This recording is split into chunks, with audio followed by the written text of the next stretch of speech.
elements in the act of voting. Therefore, ensuring that only eligible voters cast their ballots and that they do so only once is paramount to the credibility of the election. It is for this reason that the Commission has made the strategic and necessary decision to introduce biometric voter identification devices for the 2025 general election. On polling day, a voter will present either their voter registration certificate or national ID. Then they will be asked to place their finger on the biometric voter identification device, which will scan and match their fingerprint with the biometric database. If a match is found, the voter's identity will be confirmed. The polling staff will then place a mark against their name in the physical voters register, and then the voter will proceed to vote. In essence, the biometric voter identification system is not only a technical upgrade, it is a transparency and trust-building mechanism. It will help answer three critical questions at the heart of every credible election. Is the voter registered on the electoral list? Is the voter the person they claim to be? And has this person already voted? With this system in place, the Commission will be better positioned to provide a voting process that is faster, fairer, and more secure. In terms of voting and the counting of results, the voting and counting process remains manual, and importantly, both voting and counting will take place at the same polling station. This reinforces transparency, reduces logistical risks, and allows results to be witnessed firsthand by party representatives and observers on site. Polling will begin promptly at 6 a.m. and close at 4 p.m. However, all voters who are on the queue by 4 p.m. will still be allowed to vote, regardless of how long it takes to process them, as long as they were on the queue by 4 p.m. Upon arrival, voters will be directed by the polling staff to the identification desk, where they will be verified using the biometric voter identification devices, and then cross-checked manually in the physical voters register, as indicated. Once verified, a voter's finger will be inked with indelible ink, which is safe in terms of human health, and they will proceed to the next desk, where they will be issued with a ballot paper for the presidential election, and proceed to the voting booth to choose their candidate, and then proceed to the ballot box to cast it. This will be repeated for the parliamentary and local government elections. Special provisions are in place for voters with disabilities and those requiring assistance, in line with the legal provisions. Immediately after the close of polling, the manual counting of votes begins at the polling station. The order of counting is standardized. We'll start with the presidential ballots, followed by parliamentary, then the local government ballots. The presiding officer, together with polling staff, in the presence of accredited party representatives and observers, will begin by conducting ballot paper reconciliation, confirming the number of used ballots, unused, spoiled, and cancelled. Ballot boxes will then be opened one at a time. Ballot papers will be sorted by candidate, and each one will be held up, announced aloud, and classified as valid, void, or subject to complaint. All classifications will follow strict legal definitions to ensure consistency. The results will then be recorded on official result forms, Form 18A for the presidential, Form 18B for the parliamentary, and Form 18C for the local government elections, respectively. These forms are signed by the presiding officer, assistant presiding officer, and any polling staff and party or candidate representatives available. These results will be distributed, these result sheets will be distributed as follows. The original result sheet will go to the constituency returning officer in a tamper-evident envelope, whilst the duplicate copies will be given to party representatives, and one copy will be pasted at a prominent place at the polling station. This is to ensure transparency at the most immediate level of results management. In terms of the results management framework, as communicated before, for the 2025 general election, the Commission has adopted a hybrid approach to results management. This means results will be handled through both manual and electronic means, allowing the two systems to reinforce one another. At the Constituency Tally Center, the results will be entered into the system using a double-blind entry method, scanned via the election management devices, and transmitted to the National Tally Center. Simultaneously, all documents will also be filed and forwarded to the District Tally Center for parallel verification. Party representatives at the Constituency Tally Center will also get copies of all summaries of results. At the District Tally Center, results from various constituencies will be compiled, reviewed, signed off by political party and candidate representatives, and transmitted onward to the National Tally Center. Upon arrival at the National Tally Center, a final series of checks and verifications will be conducted by the Commission.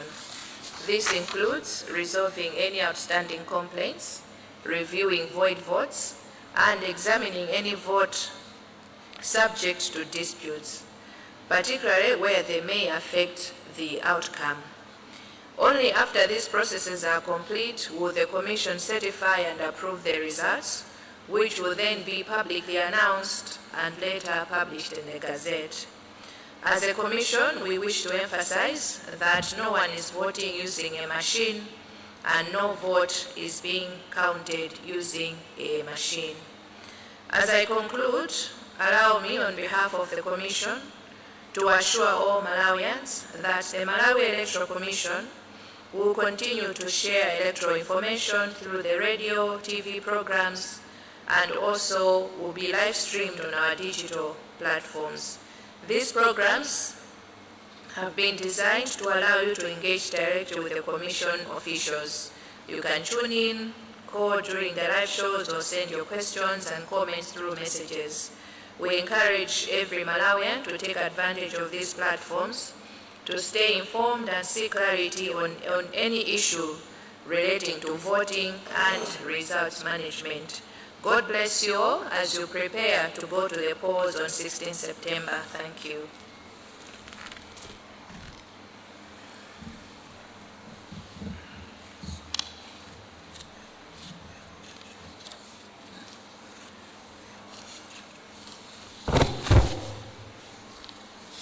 Ndiloleni kuti ndifotokozerenso muchichewa maulemu aperekedwa kale monga nafotokozerera kuti tizibwera pafupi kupereka mauthenga kufotokozerera za kukonzekera kwathu chisankho chathu pa 16 limene lili lachiwiri kuseri kwa mawa.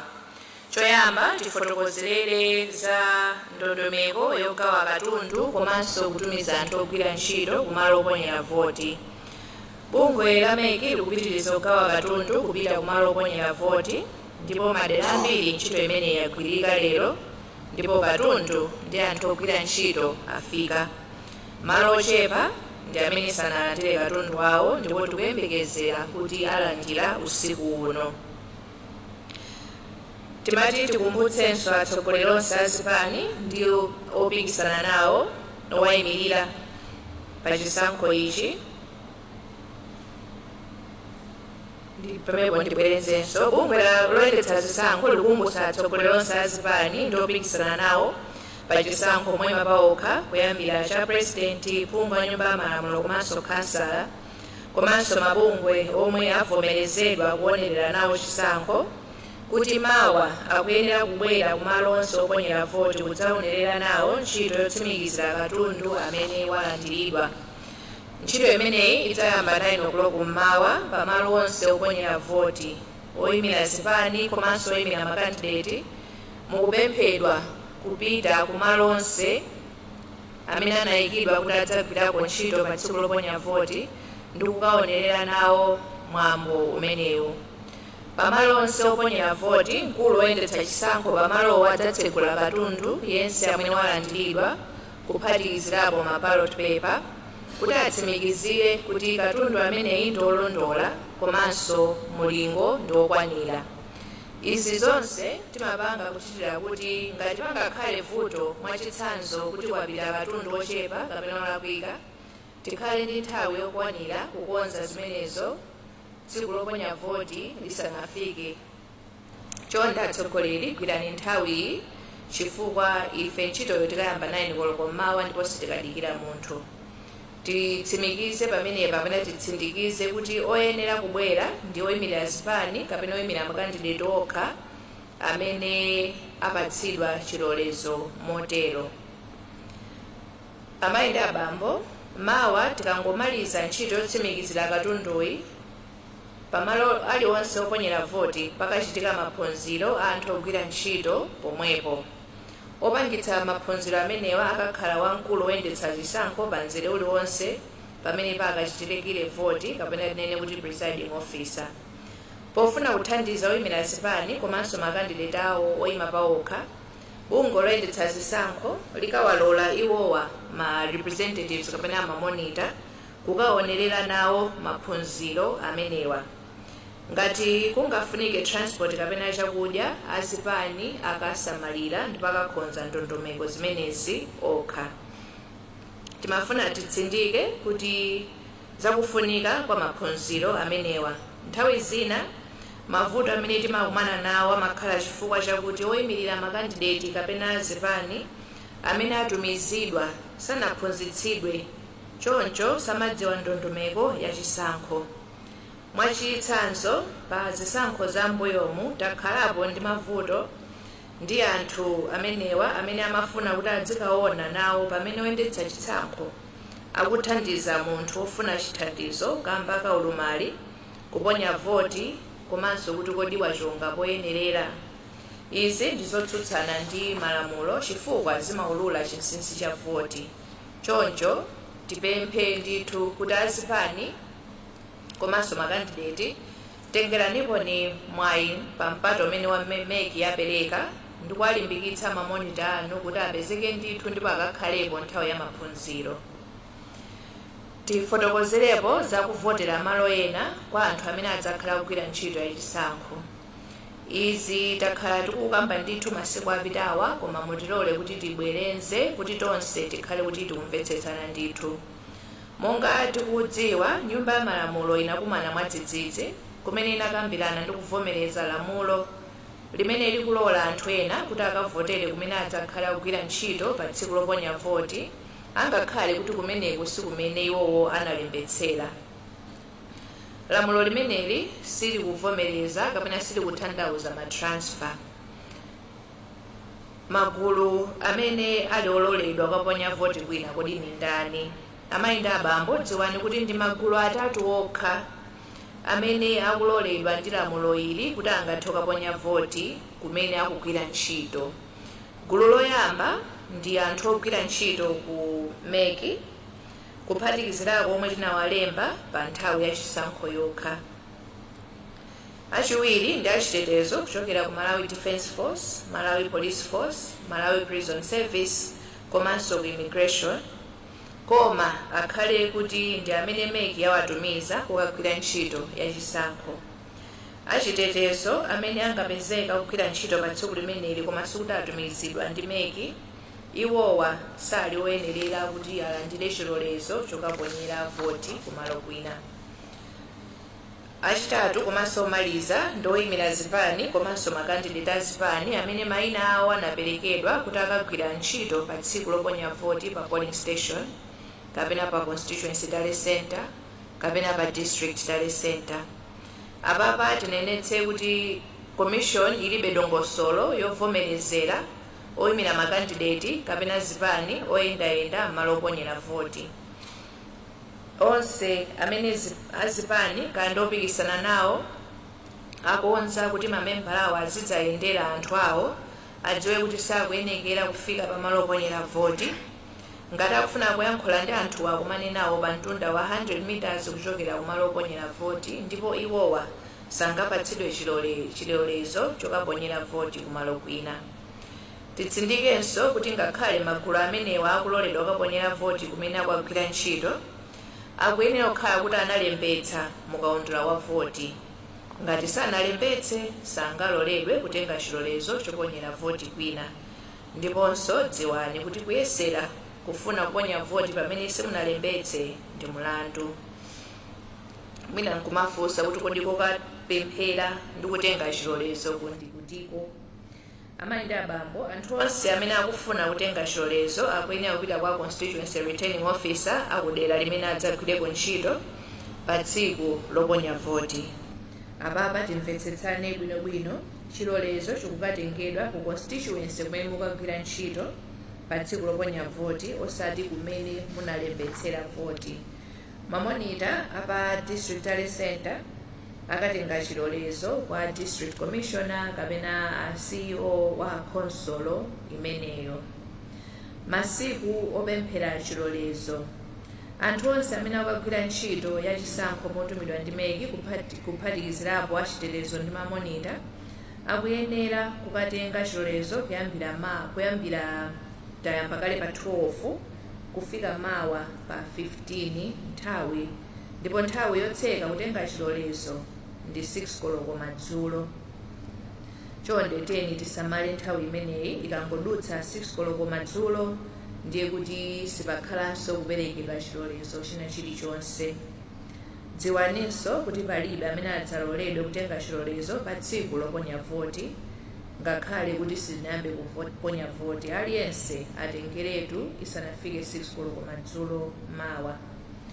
Amayi ndi abambo, anthu onse amene akuponya voti kumalo kumene sikuti analembetsera mafuta apatsidwa chilolezo akuyenekera kudzaponya voti yawo 6 koloko mmawa tikangotsekula ma polling station. Monga tikudziwa, monga mwa dongosolo lathu, mamonita ogwira ntchito ya chisankho komanso achitetezo amaponya voti yawo koyambirira tikangotsekula ndi cholinga chakuti adzipitirira kugwira ntchito zawo pa tsikuli. Choncho sitikuyembekezera kuti munthu amene wapatsidwa chilolezo kuti akaponyere voti kwina adzakufika mochedwa kuti aponye voti yake mochedwaso. Akuyenekera kuti akhale pamalo awo mu nthawi yoyenerera. Popita kukatenga chilolezo choponyera voti kwina, aliyense akuyenera kutenga chiphaso chawo cha voti ngati umboni kuti analembetsa mkaundula wa voti, komanso akuyenera kutenga chiphaso chawo cha unzika ngati umboni owazindikira iwowo. Ngati sabwera ndi umboni, iwowo sakaloledwa kutenga kalata ya chilolezo choponyera voti kwina. Dziwaninso kuti chilolezo chikuyenera kutengedwa kamodzi basi, simungapite kukasinthanso. Choncho pamene mukupita kukatenga chilolezo, khala notsimikizika ndi cholinga chakuti pasakhale kusintha kwina.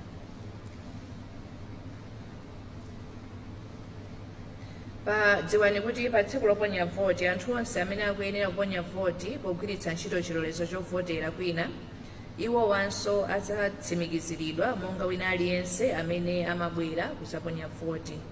Iwowa adzaonetsa chiphaso chawo cha unzika komanso adzaonetsa kalata imene adzakhale apatsidwa yowavomereza kuponyera voti pamalo pamenepo. Mwina nkufunsa kuti kodi anthu amenewa akavota zisankho zingati kukhala kuvotera kumalo kumene osanalembetsere. Wina aliyense akuyenera kukaponya voti pa zisankho zathu zonse zitatu, cha president, phungu a nyumba ya malamulo komanso makhansala. Onse amene akavote pogwiritsa ntchito chilolezo nawonso akuyenekera kukaponya voti pa zisankho zonse zitatu, angakhale kuti iwo samakhala kumalo kumeneko. Chonde ndi ufulu ndi udindo wanu kusankha pa zisankho zonse zitatu, musakasiye pena posachonga. titsindike pamenepa kuti nkhani yoponya voti mwachilolezo si kuti zikutanthauza kuti awa ndi matransfers. Aliyense amene sakukhudzidwa ndi magawo atatu aja akufunika kuti akaponyere voti kumalo kumene analembetsera. Tsopano tifotokozereko za madera amene sikuchitika chisankho kuti tambasule bwinobwino. Pa 16 September monga tikudziwa tili ndi zisankho zitatu cha president, phungu wa nyumba ya malamulo komanso makhansala. Koma pa zifukwa zosiyanasiyana tili ndi madera ena kumene chisankho chimodzi kapena ziwiri zayimitsidwa. Pamenepa timvetsetse bwinobwino kuti ngakhale zisankho kaya ndi chimodzi kaya ndi ziwiri zayimitsidwa, zisankho zinazo zikhala kuti zikupitirira. Mwachitsanzo, chisankho cha president chikuchitika madera onse m'dziko muno, choncho sizikutanthauza kuti aliyense akuyenera kukaponya voti ngakhale kwawoko chisankho cha phungu kapena khansala chinayimitsidwa. Ndifotokoze bwino pamenepo. Mwachitsanzo, chisankho cha president chikuchitika madera onse m'dziko muno, ndiye kuti zikutanthauza kuti ngakhale chisankho cha president kapena chisankho cha MP kapena khansala chayimitsidwa, cha president chipitirira. Ndiye kuti anthu akumeneko kwafunikabe kuti akatuluke mwaunyinji kuti akaponyebe voti. Kumadera kumene zisankho zayimitsidwa ndi uku: ku Chilobwe constituency Lilongwe, zisankho za phungu ndi makhansala sizichitika, koma cha president chokha chikupitirira. Blantyre West constituency, chisankho cha phungu chinayima chifukwa cha imfa ya mmodzi opikisana nawo, choncho kumeneku anthu akavota pa chisankho cha president komanso khansala.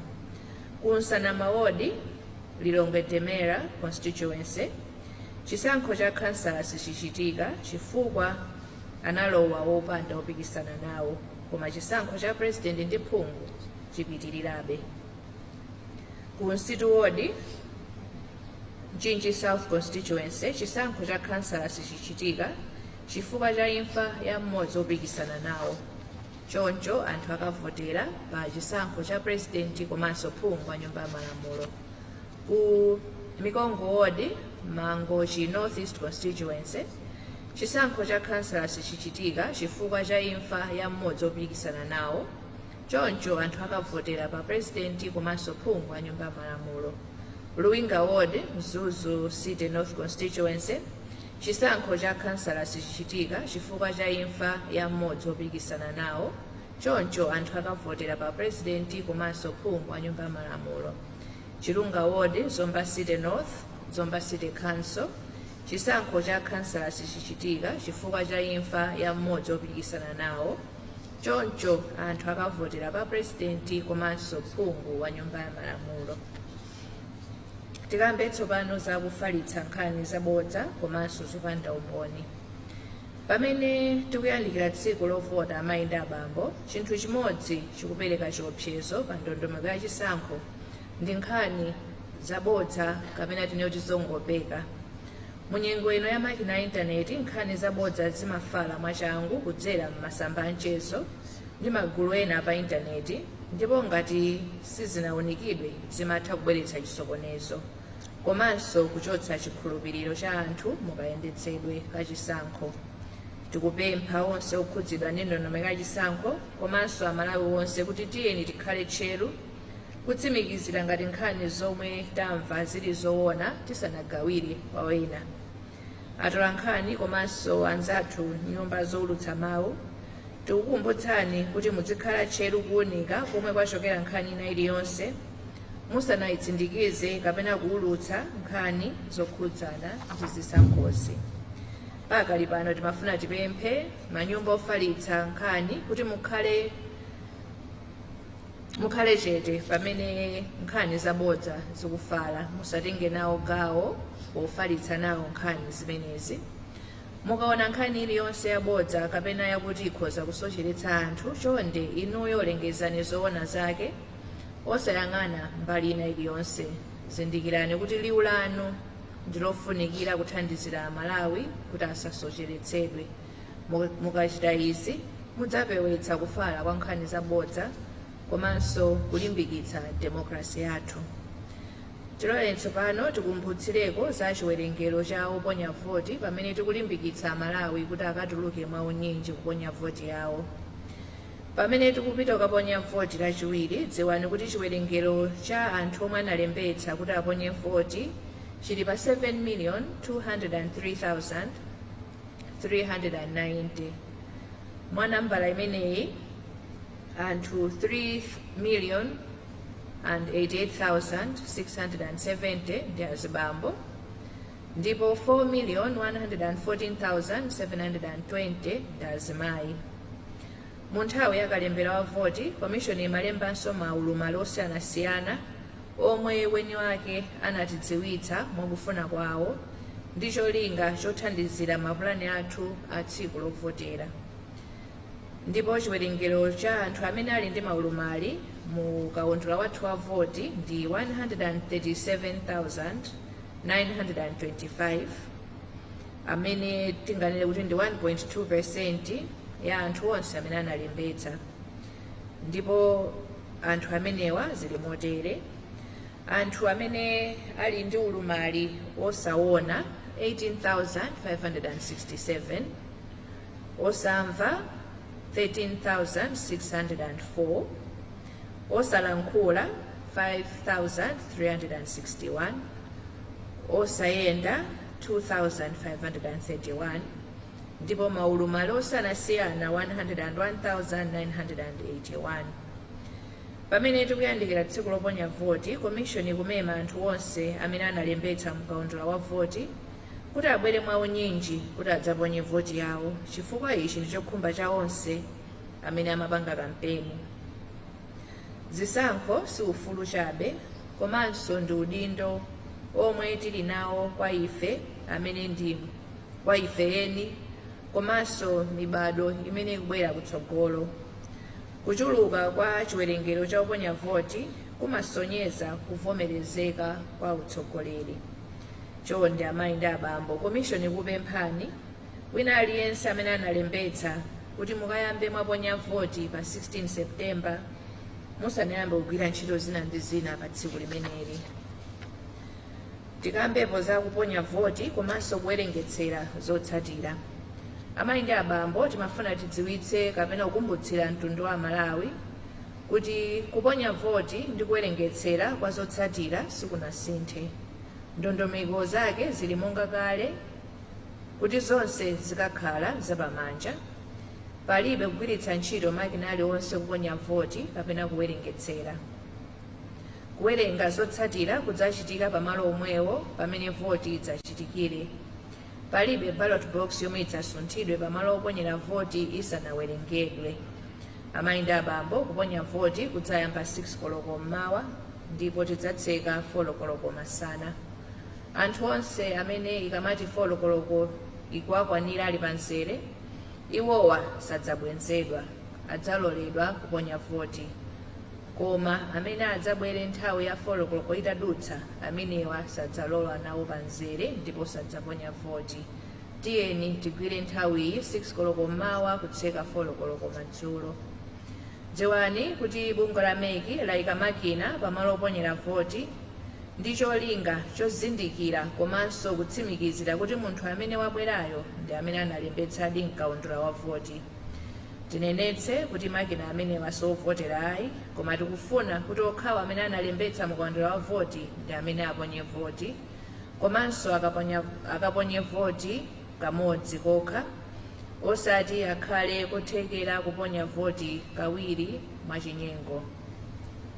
Dziwani kuti ulendo uno kudzindikira ndi kutsimikizira ovota kukhala mu njira ziwiri: pamakina monga ndafotokozera, komanso kaundula wathu wapapepala. Dziwaninso kuti mamonita azipani nawonso adzakhala nawo kaundula wapapepala pamene azikatsimikizira anthu amene akubwera kudzavota. Amayi ndi abambo, akakakutsimikizirani kuti munalembetsa mkaundula wa voti, mukaloledwa kupita pa deski yachiwiri pamene mukanyike chala chanu cha mkombaphala mu inki, ndipo tili kulimbikitseni kuti inki imene siyoopsa pa moyo wa munthu.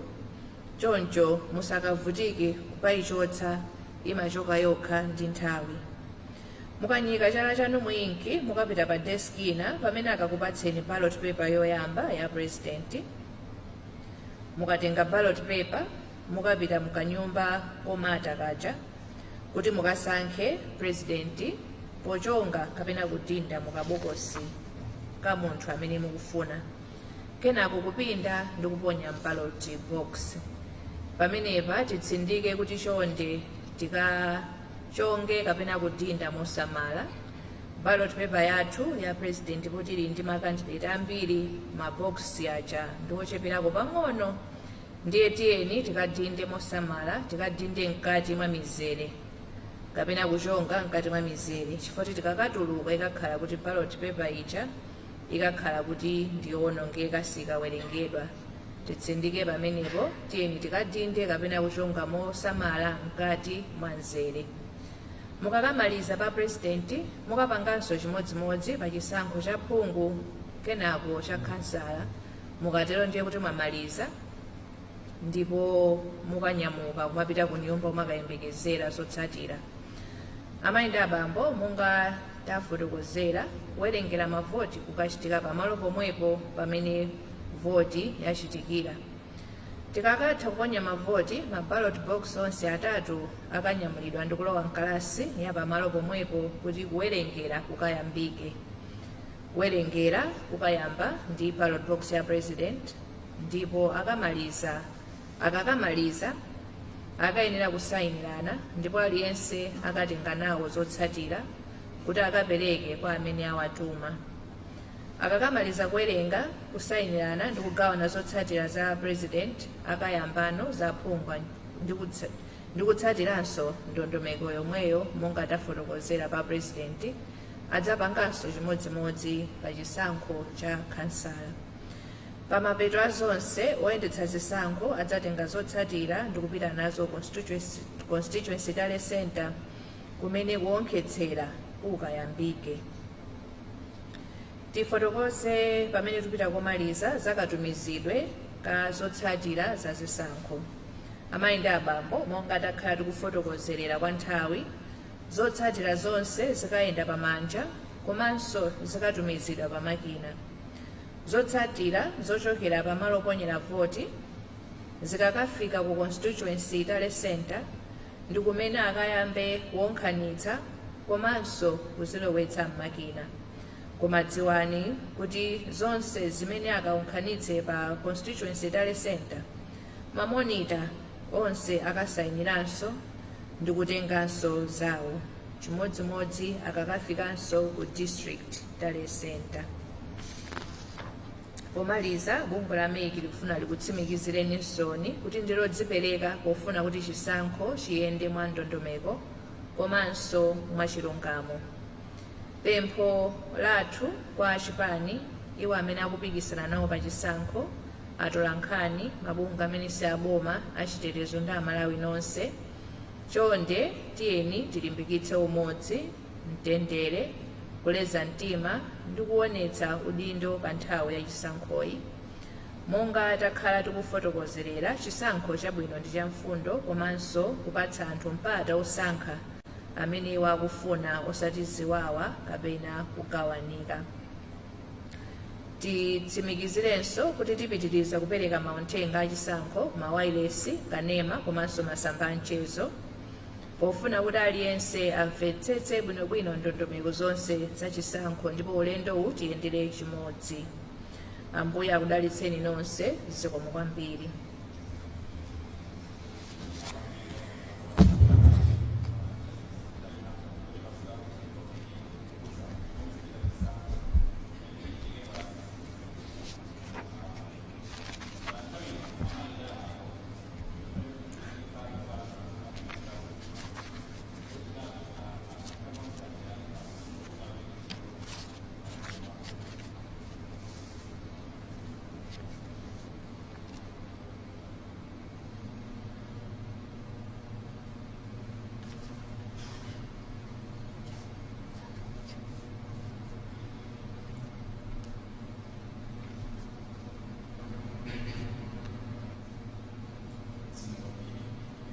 Patrick Kajere kuchokera ku Umunthu FM. Mafotokoza momveka bwino pa malamulo amene anakhazikitsidwa kwa anthu amene akavotere kudera lina amene mwapanga deploy. Koma pali nkhani yona zoti pali anthu ena amene mbuyo mu nthawi yakalembera monga apolisi komanso anthu ena munapanga deploy malo osiyanasiyana, koma zapezeka kuti mu nthawi inoyi mwina asanachite nawo mwayi okayang'anira chisankho. Mwina bungwe lanu lakonza ndondomeko yotani yoonetsetsa zoti mwina anthu ngati amenewa aganiziridwe, chifukwa kuti mwina malo amene ena anakavotera kunali kutali poyerekeza ndi kumene pano pakukhala. Komanso gawo lina ndimafuna nditamvesesa kuti munyengo inoyi imene yamakono anthu amatha kujambula ndithu akakhazoti avota kuti avoterawo kuti wakuti. Kodi bungwe lanu pa gawo ngati limeneli malamulo akutinji zikomo?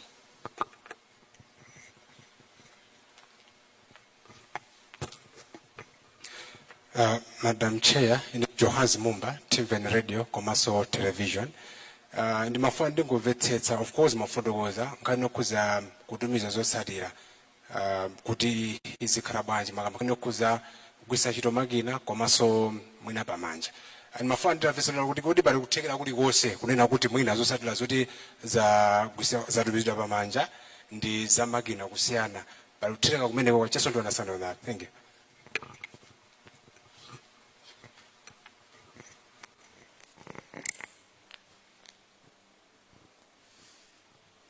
Dzina langa ndi Robert Chandilira kuchokera ku Blantyre Synod Radio. Ndili ndi mafunso awiri. Funso loyamba mwafotokozapo kuti pali malo ena amene zisankho pa September pano mwina sizichitika. Ndiye mwina ngati bungwe la MEC sindizoti mwakonza kuti mwina zisankho zimenezo zingathe kuzachitika masiku ake ati potengera kuti pamene zisankho zichitika pa 16 aphungu ena kapena makhansa madera ena akhale akupanga zitukuko pamene mwina madera enawo akhale sizikuchitika motero. Funso chiwiri mwafotokoza kuti pali anthu amene ali ndi maulumali osiyanasiyana osachepera 137,000. Ndiyeno mkatikatimo muli ena amaulumali oti mwina sangathe kapena ali ndi vuto la kumva. Ndiye timafuna tingodziwa kuti ngati bungwe la MEC potengera mwina ndi anthu ana amene mwatumiza madera osiyanasiyana amene anthu akavotere, kodi anthu amenewa kapena bungwe lanu lili ndi kuthekera kotani, lili ndi upangiro otani kuti aliyense amene ali ndi vuto la ulumali akathe bwinobwino. Funso lomalizira masiku ano anthu akuchuluka nzeru, anthu ena mwina amaganizo oyipa, zipangizo zimene zikhale zogwiritsidwa ntchito kuti anthu mwina akavote ndi zina zotero mwina ndi security feature yotani imene impangitse kuti ngakhale ndi maganizo osokonekera komano inuyo muzakhalebe ndi zisankho zimene zatuse zotsatira mwamba. Zikomo kwambiri.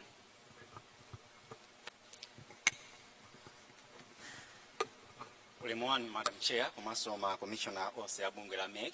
Dzina langa ndi Promise Tom kuchokera ku wireless ya Nkhoma Synod. Funso langa ndilokhudzana ndi madera amene mwalengeza kuti mwina sikuchitika zisankho pa zifukwa zosiyanasiyana zimene mwapereka. Koma timafuna timve ngati mwina mwalandira gamulo la bwalo la milandu kuchokera ku wadi ya Chinthembwe ku Ngala constituency wena kuti amanena kuti kumene koso ngati bungwe la MEC simuyenera kuti mukuchititseko chisankho chifukwa chonena kuti pali ziwiri zitatu zimene anapeza kuti ndi zolakwika maka zokhudzana ndi mmodzi mwa amene amafuna kupikisa nawo pa udindo wa kansala. Sili kudziwa ngati pafika nthawi ino mwalandira gamulo limenelo ndipo mutipo chani pamene tasami mwina ndi tsiku limodzi kuti anthu akaponye voti. Zikomo kwambiri. Zikomo kwambiri. Pa nthawi ino ndikupempheni wa pampando wa bungwe la MEC kuti muyankhe mafunso amenewo. Zikomo.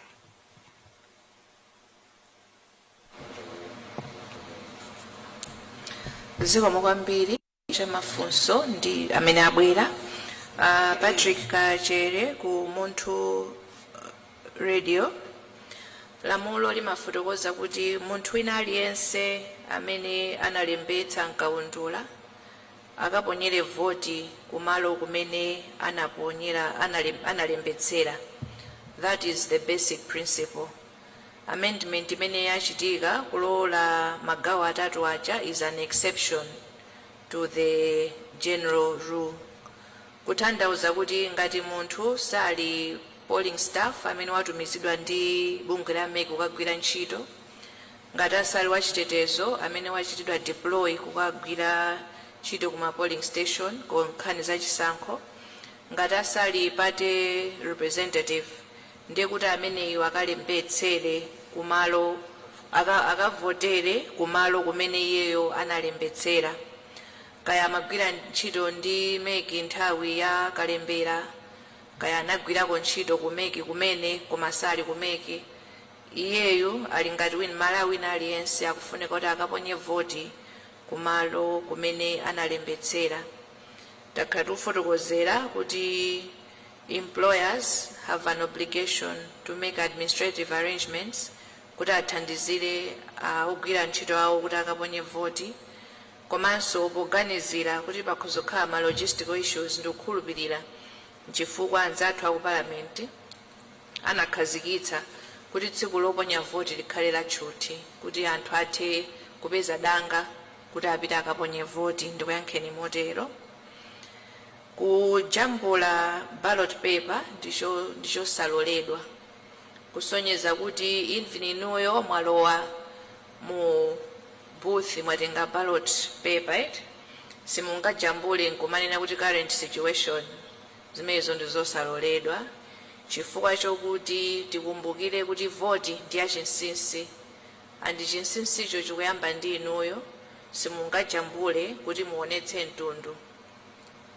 Mukakafika pa polling station motero musakadabwe mukakamva izi ndi yankha inuyo akachere komanso mtundonso wa Malawi.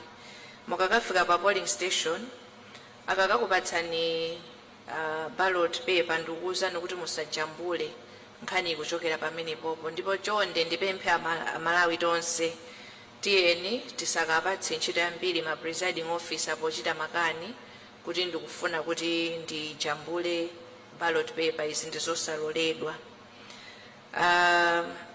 Timveni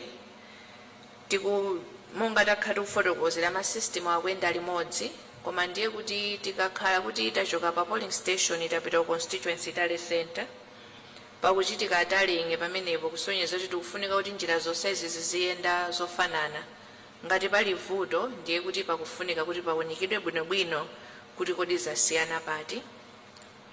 Chimodzimodzi, if it was possible, which is highly unlikely, kuti result ikafike mpaka ku national tally center kuti pali discrepancy, ndiye kuti we walk back the same trail to find kuti kodi vuto lachokera pati. Mukamvetsetsa bwinobwino wa result management framework ikuyambira pa polling station pamene akuwerengetserana presiding officer, polling staff komanso amene akuyimirira ma monitor. Pamene paja pamene ntchito ikuyambira akamapanga record pa result sheet ndiye kuti awerengetserana zonse ndipo agwirizana kuti zimene tapeza ndi pano, and akamapanga transfer kulemba pa result sheet ndiye kuti agwirizana kuti zimene tapeza ndi pano, manambala ake ndi awa motere. Ku Blantyre Synod ndondomeko imene imayenderera ndiyo kuti ngati tachita suspend election monga tachitira, timafunika kuti then tipange declare vacancy kenako ndikukhala ndi ma by elections. By election singachitike nthawi imodzi ndi general election, kusonyeza kuti tikufuna kuti timalize kaye zisankho izi pa 16 tikakhonza ndondomeko zonse kuti tamaliza tatseka chapter chimenechi pamene tidzakhale ndi ma by election. Commission inafotokoza manotice onse amene timapereka kuti tayimitsa zisankho kuti masiku amene kuzakhale ma by election tizafotokoza, ndipo ndikukhulupirira kuti ma candidate amene amafuna kuyima kumalo kumeneko akazakhala kuti they are still interested to participate in the election pa nthawi imeneyo ndiye kuti adzachita mofunikira. Ma disabilities monga tafotokozera alipo osiyanasiyana. Anthu amene ali okuti samamva ndokuti most likely kupenya amaona unless they have both disabilities, koma ngati aliwo kuti samamva ndiye kuti pepala akhoza kuona bwinobwino ballot paper kuti kodi macandidate ndi ati and still be able to follow the processes. Koma ma staff athu onse aphunzitsidwa moyenerera kuti akakhala pa polling station akalandire munthu wina aliyense mmene alili, akaona kuti munthuyo ali ndi ulumali kapena wafotokoza kuti ali ndi ulumali, akamuthandiza moyenerera corresponding ndi ulumali umene wachita nawo present. Security features, ndingokufotokozerani kuti we have security protocols embedded in all our processes. We have non-sensitive materials and we have sensitive materials. Ma sensitive materials ali ndi security zawo. Our system has its own security because we know the election ikufunika kuti ikhale credible at the end of the day, and one of the features that will contribute to the credibility is kuti ma processes onse ayenda bwino without compromise. Mwafunsafunso kuti kwatuluka chigamulo kwa achindembwe, we are yet to get the judgment, koma malingana ndi commission imene imachitira nthawi zonse tiwerenga judgment iyo ndikutsatira zimene zafotokozeredwa malingana ndi imene malamulo alili komanso with the position of the commission. Zikomo kwambiri.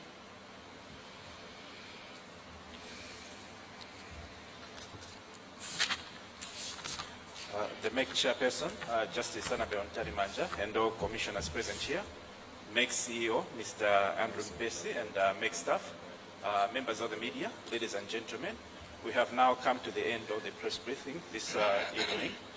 May I therefore humbly request the MEC chairperson to say her closing remarks.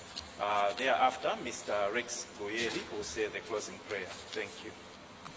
Zikomo kwambiri Richard, shoyamba ndikuthokozeni nonse amene munabwera for this press briefing, komanso amene matitsatira pa wireless, pa kanema, pa intaneti. Tikumbutsire chisankho chathu chili pa 16 kuseri kwa mawa. Ma station athu, polling station tikatsekula 6 koloko mawa, kutseka 4 koloko madzulo, tikasunge nthawi.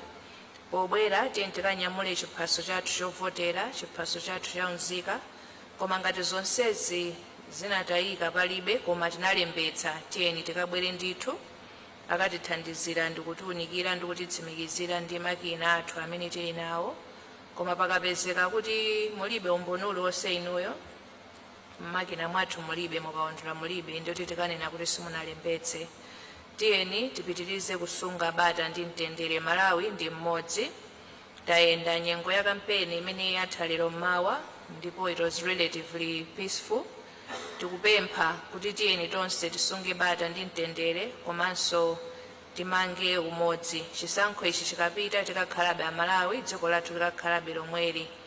Anzathu amene mukupikisana nawo, azipani komanso ma independent, zikonzeketsereni, komanso amene akutsatirani kuti ichi ndi chisankho, ndipo chisankho ndi mpikisano. Pakakhaleni opambana, ena sakapambana. Ngati sitinapambane, tiyeni tisungebe bata ndi mtendere.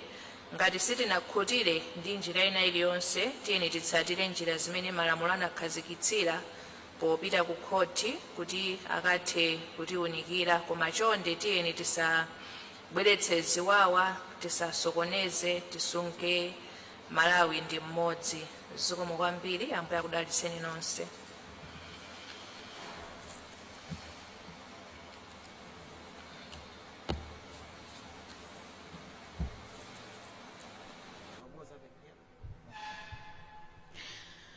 Tikafikanso pamenepa ndikuti tafika pa mtsiriziro pakulutsa kwathu madzulo alero kuno ku Bingu International Convention Center, komwenso ndi ku Mentally Center. Kumbukirani ndithu kuti lachiwiri likubwerali likhala tsiku limene anthu mdziko muno akhale akupereka voti yawo, makamaka chisankho chimenechi cha patatu. Ndiye tinamva kulankhula kwa wapampando wa bungwe loyendetsa chisankho, bungwe limene la Malawi Electoral Commission, akupereka tsatanetsatane ndi khulupiriro kuti mwakhala mukutsata kudzera mwina mawayilesi kandi pakanema pamene masamba amchezo umakhala mukutsata zimene bungweli lakhala likuchita tsiku ndi tsiku ndithu lakhala likumabwera ndi kumapereka atsatanetsatane kuwapatsa Malawi chithunzithunzi kuti kodi bungweli ndilokonzeka bwanji. Mwinanso pali mwina uthenga wina umene Amalawi keneka audziwe zimenezi ndithu ndi zimene akhala akuchita makamaka pa misonkhano imeneyi. Ndiye lero mwa zina anafotokoza ndithu kuti zipangizo zonse zachisankho komanso ogwira ntchito atumizidwa kale malo onse ovoteramo mdziko muno ndi zinanso zimene amafotokoza. Komanso chachikulu ndi kumema onse ndithu kuti atuluke mwaunyinji akavotera chiwiri, ndipo malo onse oponyera mavoti anafotokoza kuti adzatsekulidwa 6 koloko mammawa kutsekedwa 4 koloko madzulo. Ine dzina langa ndi Joyful Paliani, ndikubwenzeretseni ku nyumba yathu yowulutsa mawu mu mzinda wa Blantyre.